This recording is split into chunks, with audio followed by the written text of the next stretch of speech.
हम लोग भी क्या नागपुर के पेरीफेरी में जाके कैंसर स्क्रीनिंग कैंप और कैंसर अवेयरनेस कैंप चला रहे हैं कि लोगों को पता चले कि कैंसर क्या है, कब अपने डॉक्टर को मिलना चाहिए। ये सारी चीज़ें हम कैंसर अवेयरनेस कैंप में करते हैं। दूसरा है निग्लिजेंस। एक तो महिलाएं को शर्म रहती है, तो वो हेजिटेशन एक बहुत बड़ा, ये सबसे बड़ा है, खास करके विलेज की औरतों में, कि वो उसको लगता है कि नहीं चला जाएगा, हो जाएगा, एक शर्म की वजह से वो बताती नहीं, तो वो एडवांस स्टेज में चला जाता है। तीसरा इम्पॉर्टेंट चीज़ है सोशियो इकोनॉमिक स्ट्रेटा, जो पुअर मतलब या लोअर अंडर प्रिविलेज सोसाइटी जो है से जो आते हैं, वो लोग थोड़ा निगलेक्ट करते हैं या उनको लगता है कि नहीं हो जाएगा, शादी घाटे ये है। तो ये 3-4 रीज़न है जिसकी वजह से मतलब लोग एडवांस स्टेज में आते हैं। ओके दोस्तों, हेलो डॉक्टर के डिजिटल मंच पे मैं शाकिर रज़ा खान आप सभी का इस्तकबाल करता हूं। खैर मकदम में आप सभी का स्वागत है। आज हम आपके सामने जो वीडियो रखने जा रहे हैं ये ब्रेस्ट कैंसर की उस सीरीज़ का हिस्सा है जो हम आपके लिए स्पेशल सीरीज़ लेके आए हैं। ये सीरीज़ का मकसद ये है कि ज़्यादा से ज़्यादा ब्रेस्ट कैंसर के प्रति लोगों में जागरूकता पैदा की जा सके और हमारी जो महिलाएं हैं घरों में काम कर रही है या वर्किंग वुमेंस है उनके सेहत को लेकर के सचेत हुआ जा सके। आज के वक्त में ब्रेस्ट कैंसर बहुत तेज़ी से फैलने वाली बीमारी है। वजह यह है कि इस बीमारी के तरफ में इनिशियल स्टेज पे हम लोग का ध्यान नहीं रहता है। इसलिए हेलो डॉक्टर आपकी बात डॉक्टर के साथ के इस सीरीज़ में स्पेशल डिजिटल इवेंट हम लोग जो कर रहे हैं वो उसका मकसद ही यही है कि ज़्यादा से ज़्यादा डॉक्टरों को हम आपके सामने पेश करें। ज़्यादा से ज़्यादा कैंसर स्पेशलिस्ट जो है वो आपको अपने ज़ुबान से बताएंगे कि क्या प्रिकॉशंस लेने चाहिए, क्या ट्रीटमेंट होते हैं, स्क्रीनिंग कैसे की जाती है, वो सारी चीज़ें जो हमारा रेगुलर फॉर्मेट है उसी पे बात होंगी। तो आज हमारे साथ में मौजूद है doctor Nitin T Bumanwar sir. Doctor Nitin sir, सबसे पहले तो आपका स्वागत। नमस्ते। हमारे दर्शकों की ओर से हम आपका स्वागत करते हैं। हेलो डॉक्टर की इस मंच पे आपने अपना समय दिया और आपके नॉलेज से हमारे बहुत सारे दर्शकों को फ़ायदा होने जा रहा है। इंशाअल्लाह अज़ीज़ आपके नॉलेज से जो लोग फ़ायदा पाएंगे वो कल चल के आपको तो धन्यवाद करेंगे, लेकिन मकसद ये है कि जो स्क्रीन पे आप नाम नंबर हमारे हर एपिसोड में देखते हैं उन कंसल्टेंट्स का जिनके हम इंटरव्यू करते हैं, तो हम चाहते हैं कि आप जब भी किसी भी तरह के ओपिनियन लेना चाहें या उनसे अप्रोच करना चाहें तो डायरेक्टली आप उनके हॉस्पिटल या उनसे फ़ोन पे बात करके उनसे कांटेक्ट कर सकते हैं। तो सर आगे बढ़े उससे पहले थोड़ा सा हम आपकी जर्नी के बारे में जानना चाहेंगे। क्या आपकी एजुकेशन सिनेरियो रहा है, कब से आप प्रैक्टिस में हैं, थोड़ा अगर आप बताएं तो बहुत अच्छी बात होगी सर। जी नमस्कार। मैं doctor Nitin Bumanwar, I am surgical oncologist जी। मैं एसएसओ कैंसर हॉस्पिटल में as a senior consultant director onco surgeon करके काम कर रहा हूँ जी। आपने जैसे बोला कि मेरा एजुकेशन एमबीबीएस देखा जाए तो गवर्नमेंट मेडिकल कॉलेज यवतमाल से हुआ है जी, और MS general surgery GMC Nagpur जी, और MCh in surgical oncology Ahmedabad से गुजरात कैंसर रिसर्च इंस्टीट्यूट करके है, वहाँ से मेरा एमसीएच हुआ है। ओके जी। तो एमसीएच के बाद मुझे अभी 12 साल हो रहे कैंसर प्रैक्टिस में मैं कार्यरत हूँ। ओके, तो एस हॉस्पिटल जो है सर ये स्पेशली फॉर कैंसर पेशेंट्स के ही लिए वर्किंग करता है या अदर पेशेंट्स भी यहाँ आ सकते हैं? जी, नाम में ही हमने बोला है एसएसओ कैंसर सेंटर, तो ये सिर्फ कैंसर पेशेंट के लिए हम कार्यरत है और सभी प्रकार के कैंसर के पेशेंट की यहाँ पे इलाज होता है। मतलब जैसे हेड एंड नेक कैंसर हो, ब्रेस्ट कैंसर हो, थोरेसिक हो गया जी, गैस्ट्रोइंटेस्टिनल कैंसर्स हो या यूरोलॉजिकल या गायनिक कैंसर, तो सभी प्रकार के कैंसर्स का एसएसओ कैंसर सेंटर पे इलाज होता है। ये बताइए कि जनरली आप जो कैंसर सर्जरी पिछले 2013 से परफॉर्म कर रहे हैं, लोगों के लिए सेवाएं दे रहे हैं, तो इसमें किस टाइप के कैंसर्स की या किन बॉडी के किन लोकेशंस के कैंसर्स की सर्जरी करने में आपकी एक्सपर्टाइजेशन है या आपका ईरा है? बिल्कुल, जैसे कि मैंने अभी बोला था, हम यहाँ पे जैकलिन में सभी प्रकार की कैंसर सर्जरीज करता हूँ। ओके। जैसे कि हेड एंड नेक कैंसर हो गए, जिसे हम मुंह का कैंसर और गले का कैंसर बोलते हैं। जी। स्तन कैंसर हो यानी गए, ओरल कैंसर्स में जो सर्जरियां होती है वो भी आप परफॉर्म करते या मुंह के कैंसर ओरल कैंसर ही है तो जी। वो सर्जरीज करते हैं। जी। गले के कैंसर की सर्जरीज करते हैं। जी। तो वैसे ही स्तन कैंसर, छाती के जो भी कैंसर से, जी। लीवर कैंसर हो गया या गैस्ट्रोइंटेस्टिनल कैंसर हुए, जो मतलब बड़ी आंत होती है, हाँ। आंत के स्टमक या क्रूत के जो कैंसर है वो भी सर्जरीज करते हैं। जी। वैसे ही जो गायनोकोलॉजिकल रिलेटेड कैंसर्स है जी। और यूरोलॉजिकल मतलब मूत्रपिंड के रिलेटेड जो कैंसर है उनकी भी सर्जरीज हम करते हैं। ओके। तो दर्शकों, जैसा आपने अभी सर से जाना कि किस किस तरह के बॉडी पार्ट्स पे होने वाले कैंसर्स की सर्जरी एसओएस हॉस्पिटल में डॉक्टर नितिन बुमनवार सर करते हैं, तो ये जानकारी आप ज़्यादा से ज़्यादा लोगों तक पहुंचाएं। ये वीडियो हर एक नागरिक तक पहुंचना ज़रूरी है। ये ज़रूरी नहीं है कि आज कोई सर्वाइवल हो तो उसी के लिए ये वीडियो है। हमारा चैनल पूरा का पूरा काम इसीलिए कर रहा है कि हम अपने चैनल के माध्यम से ज़्यादा से ज़्यादा लोगों को हेल्थ केयर के मामले में अवेयर कर सके, उन तक जानकारी पहुंचा सके। और ज़्यादा जानकारी पहुंचाने का उद्देश्य भी यही है कि जब जानकारियां आपके पास ज़्यादा होंगी तो आप बीमार पड़ते समय अपने सिम्टम्स को जानते देखते हुए तुरंत किसी न किसी कंसल्टेंट से अप्रोच करके अपनी बीमारी को बढ़ने से पहले है तो बचा सकते हैं, सेहत बचा सकते हैं, जाने बचाने की कोशिश कर सकते हैं। ये हमारा उद्देश्य है। आज का स्पेशल टॉपिक जो रखा है हमने, ब्रेस्ट कैंसर ही रखा है। तो भारत में क्या रूपरेखा है ब्रेस्ट कैंसर को लेकर, स्तन कैंसर को लेकर के, थोड़ा सा आप बताइए हमें। जी बिल्कुल, मैं बताना चाहूँगा। मैं पहले आपको बताना चाहूँगी कि स्तन कैंसर क्या है। जी। अपन भारतीय रूपरेखा देखते हैं। जी बिल्कुल। जैसे ओवरऑल अपन देखते हैं कि कैंसर क्या है। कैंसर क्या होता है, अपने ओवरऑल अपने शरीर की जो है जो ग्रोथ होती है वो एक प्रमाण से होती है जी। बट कुछ आंतरिक और बाहर से कारणों से लय टूट जाती है। जी। तो इससे क्या होता है, स्तन के कुछ कोशिकाएं जी। असामान्य रूप से और अनियंत्रित रूप से बढ़ने लगती है। अच्छा। तो इनके अनियंत्रित बढ़ने से गांठ तैयार होती है। ओके। जिसे अपन ट्यूमर कहते हैं। जी। तो इस प्रकार स्तन कैंसर बनता है। जी। मतलब अनियंत्रित वृद्धि और असामान्य रूप से डिवीजन होना, जी। इस कारण की वजह से कैंसर, यानी जो सेल्स हमारा बॉडी में बन रहा है वो सेल्स का डिसफंक्शनिंग हो जाना। डिसफंक्शन मतलब उनकी ग्रोथ कंट्रोल नहीं होती है। ओके। और उनका डिवीजन कंट्रोल नहीं होता है। इसके वजह से वो गांठ तैयार होकर कैंसर के रूप में कन्वर्ट होता है। जी। जैसे आपने बोला कि भारतीय रूपरेखा क्या है। जी।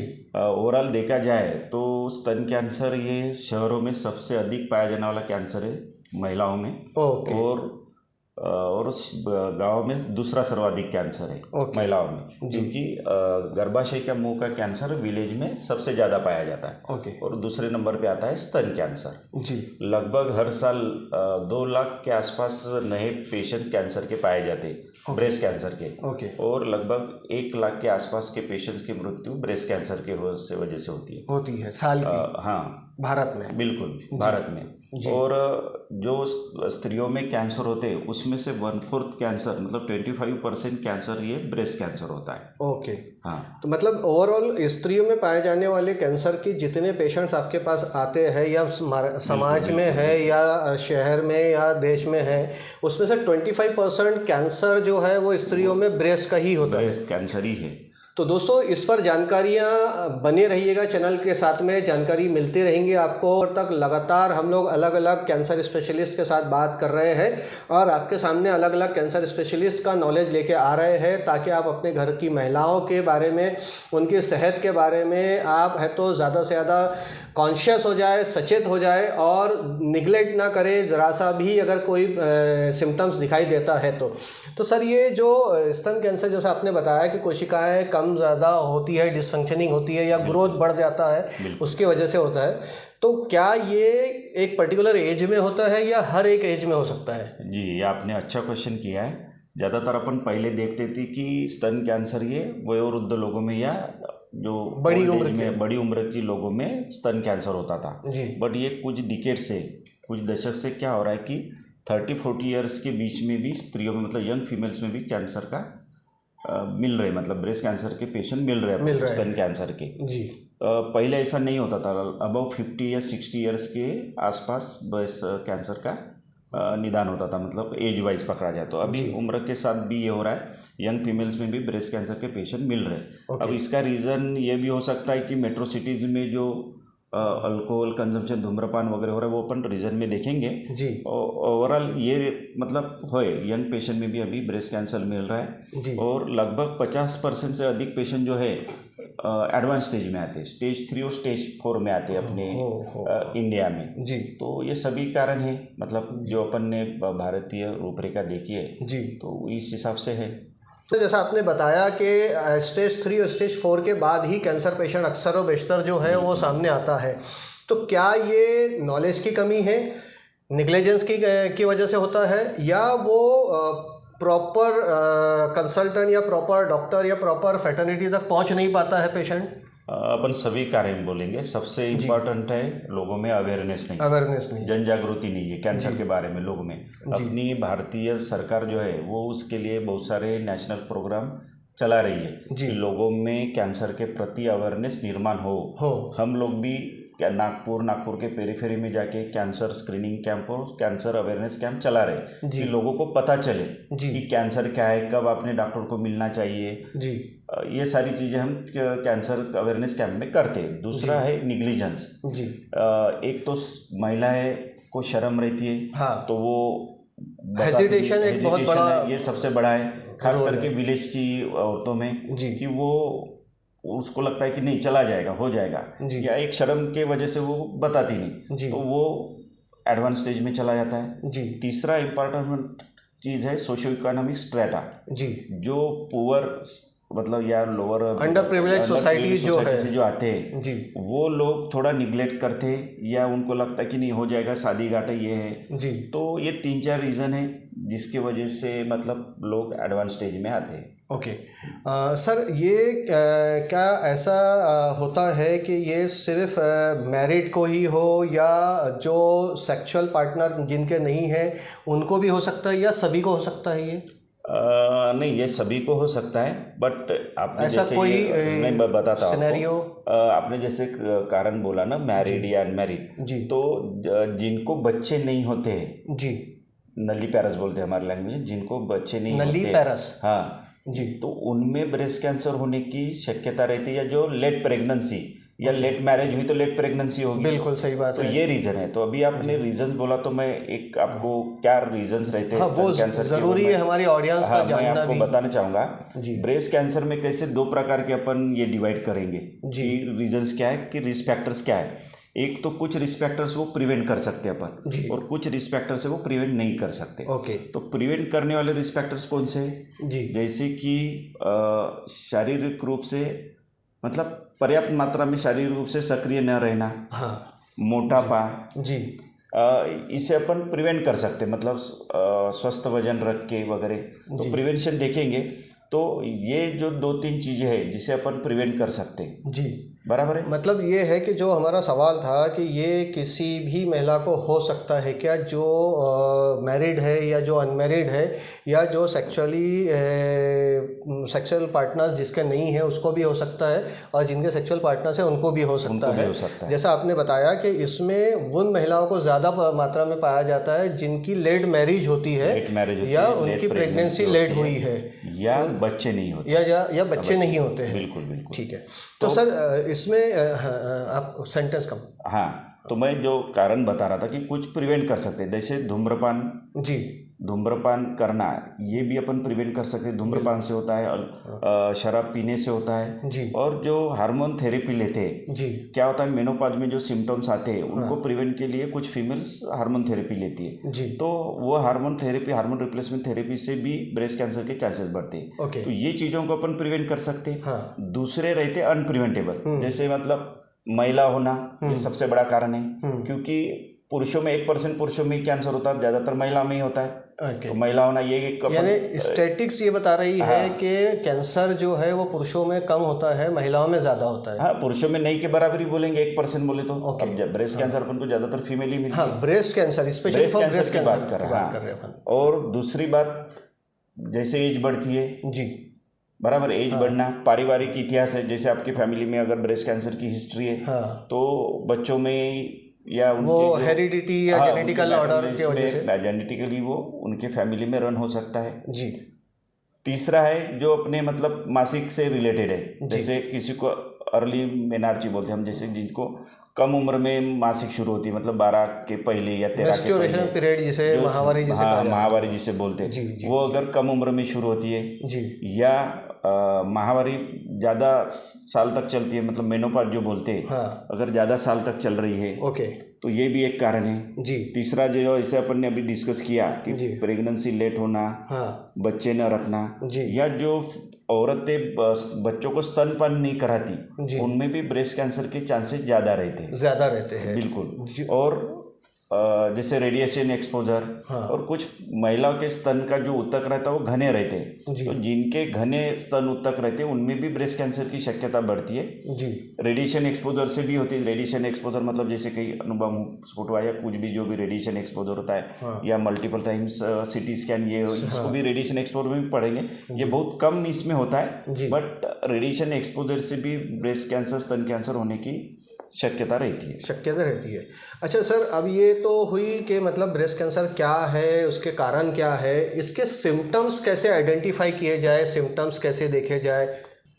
मैं ये बताना चाहूँगा कि आपको कौन से लक्षण रहे तो अपने आपके फिजिशियन या अपने कैंसर सर्जन को कंसल्ट करना चाहिए। जी सबसे महत्वपूर्ण जो लक्षण रहता है ब्रेस्ट कैंसर में, वो रहता है स्तन में गांठ आना या सूजन।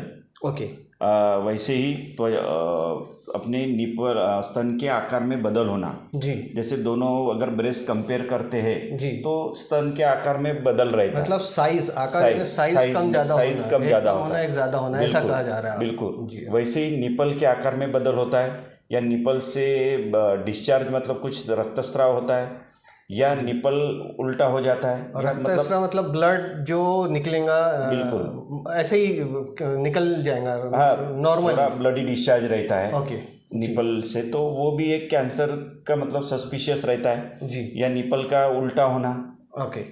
और स्किन जो उल्टा होना मतलब वो अपने आप स्किन के अंदर चला जाएगा, अंदर की तरफ चला हाँ जाएगा। रिट्रैक्ट होता है जी ऐसा बोलेंगे। जी वैसे ही जो स्तन की त्वचा रहती है उसमें कुछ बदल होते हैं, जी जैसे कि त्वचा में गड्ढे होना या उस पे दाने आना। जी वैसे ही बगल में गांठ या सूजन आना, बगल मतलब एक्जिला में बोलते हैं ना अपन, अच्छा गांठ आना या सूजन आना, मतलब हाथों के बगल में। हाँ ये बगल में जो एक्जिला बोलेंगे अपन, उसमें गांठ या सूजन आना, जी या स्तन में दर्द होना। जी ये सारे अगर लक्षण में आपको लगते हैं जी तो आपने एक बार अपने लोकल फिजिशियन हाँ या कैंसर सर्जन को कंसल्ट करना चाहिए, ओपिनियन लेना चाहिए, और जो वो टेस्ट बोलेंगे या कुछ इमेजिंग बोलेंगे वो करना चाहिए। जी सर, जैसा ये लक्षण जो इतने सारे लक्षण आपने बताए हैं, बिल्कुल इनमें से कोई भी लक्षण अगर दिखाई पड़ता है तो ऐसे टाइम में पेशेंट जो है वो अपने फैमिली फिजिशियन का रुख करे या फिर किसी कैंसर स्पेशलिस्ट का रुख करे? अगर उनका अप्रोचेबल मतलब कैंसर सर्जन दूर रहते समझिए, तो अपन लोकल फिजिशियन उनके घर के पास है जो उनके एरिया में रहते हैं उनको फर्स्ट कंसल्ट करके भी जा सकते हैं। ओके अदरवाइज अगर आपके एरिया में या आपके शहर में कैंसर सर्जन है तो आप डायरेक्ट कैंसर सर्जन को दिखाएं तो ज़्यादा बेटर है। ओके तो इसको आइडेंटिफाई करने के लिए किस टाइप के इन्वेस्टिगेशन या टेस्ट की ज़रूरत पड़ती है? बिल्कुल, सबसे पहले तो क्लिनिकल एग्जामिनेशन और मेडिकल हिस्ट्री जो रहती है, पेशेंट जो बताता है हिस्ट्री जो रहती है वो सबसे महत्वपूर्ण है। और बाद में जो हम कैंसर सर्जन जो पेशेंट को एग्जामिन करते हैं जिसे हम क्लिनिकल एग्जामिनेशन बोलते हैं, उससे ही 80% 90% तो हमें पता चल जाता है कि पेशेंट को कैंसर है कि शादी गांठ है कि क्या है जी। उसके बाद हम कुछ इमेजिंग करते, जैसे डाउटफुल लगा कि नहीं इसको कैंसर हो सकता है तो मैमोग्राफी करते हैं। मैमोग्राफी मतलब स्तन के एक्सरे को अपन मैमोग्राफी बोलते हैं जी। तो उसमें अपन को कुछ चेंजेस दिखाई देते हैं जिससे अपन बोलते हैं कि इसमें कैंसर हो सकता है जी। अगर मैमोग्राफी में अपन को सस्पेक्ट आया तो अपन FNAC fine needle aspiration cytology या बायोप्सी करते हैं। मोस्टली हम बायोप्सी ही करते हैं। बायोप्सी मतलब जो डाउटफुल एरिया है जहाँ पे गांठ है वहाँ से स्तन का अपन छोटा सा टुकड़ा जांच के लिए माइक्रोस्कोपिक मांस का टुकड़ा माइक्रोस्कोपिक जांच के लिए भेजते जी। और उसमें वो कंफर्म होता है क्योंकि बायोप्सी से ही अपन कंफर्मेशन करते हैं कि कैंसर है या नहीं जी। एक बार बायोप्सी हो गई जी तो ये डायग्नोस्टिक पार्ट हो गया, मतलब अपन कंफर्म कर दिया बायोप्सी से कि पेशेंट को कैंसर है। जी तो फिर अपन को देखना है वो लोकली कितना बड़ा है, स्प्रेड हुआ है क्या। जी उसके लिए फिर अपन को सीटी स्कैन, एमआरआई, हाँ पेट स्कैन या बोन स्कैन करना पड़ता है। जी सीटी स्कैन से क्या पता चलता है अपन को कि वो ट्यूमर का साइज कितना है, जी बगल की गांठ में गया है या नहीं, जी लंग में गया है या नहीं। जी ये बहुत सारी चीज़ें सीटी मतलब डायमेंशन और पोजीशन उसकी जो है सिटी से पता बिल्कुल एक्सटेंट ट्यूमर का पता चल जाता है। जी अभी अपन को जैसे अपन बोलते हैं कि ट्यूमर स्प्रेड होता है लंग लीवर में, तो उसके लिए आजकल हम पेट स्कैन करते हैं। ओके और हड्डी के लिए बोन स्कैन भी कर सकते हैं अलग से, बट पेट स्कैन भी पूरा आ जाता है head to toe. PET scan मतलब पॉजिट्रॉन इमिशन टोमोग्राफी बोलते हैं, जिसमें एफडीजी करके आइसोटोप रहता है वो देते हैं। जी वो क्या करता है कि पूरे शरीर में कैंसर की एक्टिविटी कहाँ पे वो हमें बताता है पेट स्कैन। यानी वो एक ही इन्वेस्टिगेशन टेस्ट ऐसा है जो पूरे बॉडी को स्कैन कर सकता है। बिल्कुल बिल्कुल जी तो पूरे बॉडी का स्कैन करके अपन को बताता है कि शरीर में ब्रेन टू टो कहाँ पे कैंसर की एक्टिविटी है। जी तो अपन को मतलब पेट स्कैन में अगर बोलता है कि लीवर में या हड्डी में स्प्रेड हुआ है तो वो स्टेज 4 हो जाएगा। जी हाँ, तो ये सारी चीज़ें अपन को पेट स्कैन से पता चल जाती है। दर्शकों, जैसा कि सर ने अभी मेमोग्राफी का भी जिक्र किया, स्कैनिंग के ताल्लुक से तो आम पब्लिक को बहुत ज़्यादा अवेयरनेस है सिटी स्कैन को लेकर के, और उसी का एक स्वरूप है पेट स्कैन। लेकिन मेमोग्राफी के बारे में बहुत ज़्यादा अवेयरनेस नहीं है, चूँकि एक नई टेक्नोलॉजी है। ये टेक्नोलॉजी को जानने समझने के लिए आप हमारे चैनल पर एक वीडियो है डॉक्टर अलमास खान मैम का, उसमें मेमोग्राफी मशीन भी बताई गई है और मेमोग्राफी मशीन पे होने वाले टेस्ट जो ब्रेस्ट कैंसर के आइडेंटिफिकेशन के लिए या उसके डायग्नोस के लिए किए जाते हैं, उसका प्रोसीजर भी आपको बताया गया है। ये मैं आपको इसलिए बताते चल रहा हूँ ताकि आपको वो मशीन के ताल्लुक से जानकारी भी आ जाए और आपका हेजिटेशन भी निकल जाए। उसको करने वाली भी, इन्वेस्टिगेट करने वाली भी आजकल हर जगह पे लेडीज़ ही होती है, ताकि लेडीज़ का कंफर्टेबिलिटी और उनके टेस्ट के बीच में जो हेजिटेशन है वो ना रहे। हम भारतीय समाज के लोग हैं, भारतीय समाज में ये चीज़ होती है और उसी के चलते में हम इन्वेस्टिगेशन कराने नहीं पहुंचते और बीमारियां बढ़ जाती है। इसलिए हमने आपके सामने ये जानकारी रखी है।